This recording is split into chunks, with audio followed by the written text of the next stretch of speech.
Girl accidentally dropped a potato while moving things. This potato would completely change the beggar's fate. The beggar picked up the potato and reminded the girl she had dropped something. Seeing the beggar's kind nature despite her ragged clothes, the girl took her in and gave her a job in the kitchen of her restaurant. Unexpectedly, the beggar's skillful slicing of meat was perfectly consistent in length. The chefs marveled, saying even the master chef couldn't match her knife skills. It turned out the young man was a 3-time champion of a cooking competition, but his apprentice, wanting to become the top chef, poisoned his tea. Although the young man didn't die from the poison, he lost his memory and became a beggar. The girl, seeing the young man's good character and no place to go, took him in and gave him a job as an assistant to the master chef. Seeing how close they were, the master chef became jealous. He intentionally made things difficult for the young man, asking him to slice the meat. Each slice had to be 1 inch long and 3 millimeters wide, to preserve the perfect texture of the meat. Before the master chef even finished speaking, the young man had already prepared the meat and placed it in front of him. The meat slices were perfect, with no deviation. Everyone praised the young man's knife skills, saying they surpassed the master chef's. The master chef took the meat, showing disdain and claiming it was just passable. To get rid of the young man and marry the girl, the master chef asked him to beat an egg. Not only should the egg be beaten evenly, but quickly as well, so that the egg white and yolk completely blend together, and a chopstick can stand upright on top of the egg. To everyone's surprise,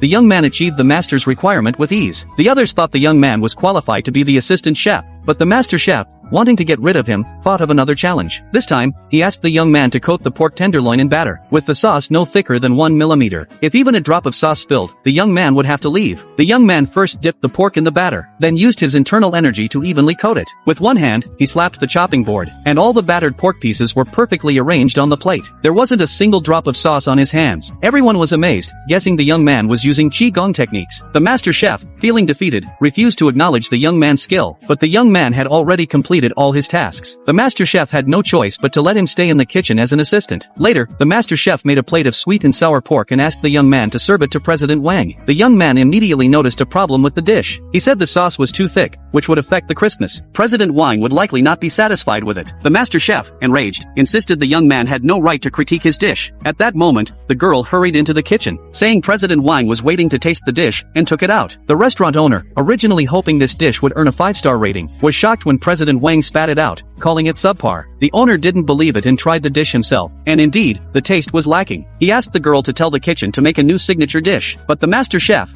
being the most skilled cook at the restaurant, claimed that sweet and sour pork was his specialty. The other chefs were doubtful they could make a dish that would satisfy President Wang. At that moment, the young man silently started to cut the ingredients. The master chef tried to stop him, saying even if they made a new dish, it wouldn't be his job to do it. However, seeing the young man's knife skills, the girl was impressed. She decided to let him make the dish and placed the future of the restaurant in his hands. The young man took a chicken and began preparing it. Meanwhile, the owner was trying to calm President Wang's frustration. Suddenly, the rival restaurant owner arrived with 3 chefs to provoke them. They first mocked the sweet and sour pork, then invited President Wang to their restaurant to try their food. Coincidentally, the young man walked by with a newly prepared dish. When the rival owner saw the dish, which was a mud ball, he immediately began to ridicule it. President Wang was about to leave in anger, but the young man smashed open the mud ball with a hammer, revealing a lotus leaf inside. Then, a phoenix flew out from the lotus leaf. This scene stunned everyone present. Even the president of the Food Association, Mr. Wang, was left speechless. He exclaimed that the fragrance of the dish was so smooth and divine, as if he were in an enchanted realm. He couldn't help but drool. The girl, aiming for the hotel's 5-star rating, asked Mr. Wang to taste the dish. Unexpectedly, the rival hotel owner deliberately caused trouble, instructing his staff to fake a fall and knock over the chicken. Seeing this, the owner of the girls' hotel became furious, accusing the other side of intentional sabotage. However, the rival hotel's owner was clearly there to challenge them, and to have Mr. Wang as the judge, the losing hotel would have to shut down, and never again engage in the food industry. Reluctantly, the girls' hotel owner accepted the challenge. The first round would be a knife skill contest. The rival hotel sent a chef who was a descendant of the knife god, ranked first in the world for knife skills. Seeing that no one dared to step forward, the girl decided to participate herself. She was ridiculed by the rival hotel owner, who claimed that with her petite figure,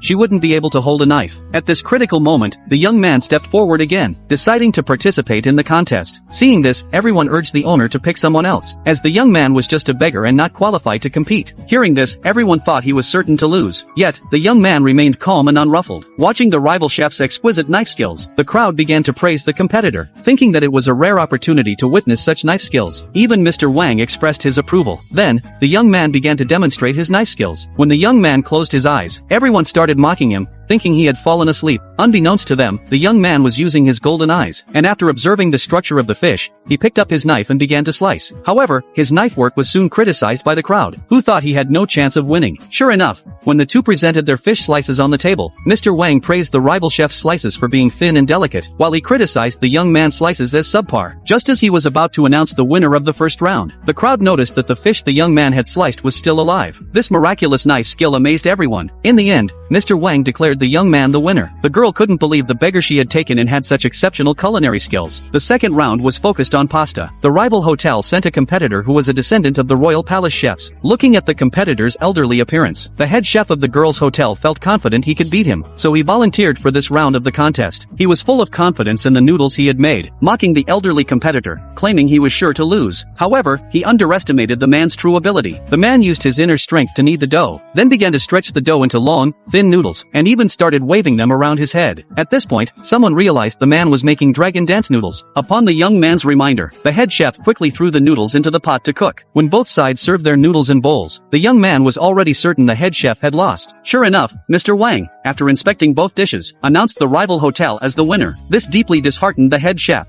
Now, the score between the two hotels was 1-1, and the winner would be determined in the third round. In the third round, the contestants would each make a dish. The girl remembered the young man's exceptional culinary skills from earlier, so she decided to have him represent the hotel in this round. Although the head chef and others disagreed, there was no other choice but to have the young man compete. Seeing the rival hotel's contestant, the hotel owner exclaimed that he was the grandchild of the culinary god. Everyone thought they had already lost this round. What they didn't know was that the young man was the culinary god himself. Soon, the third round officially began.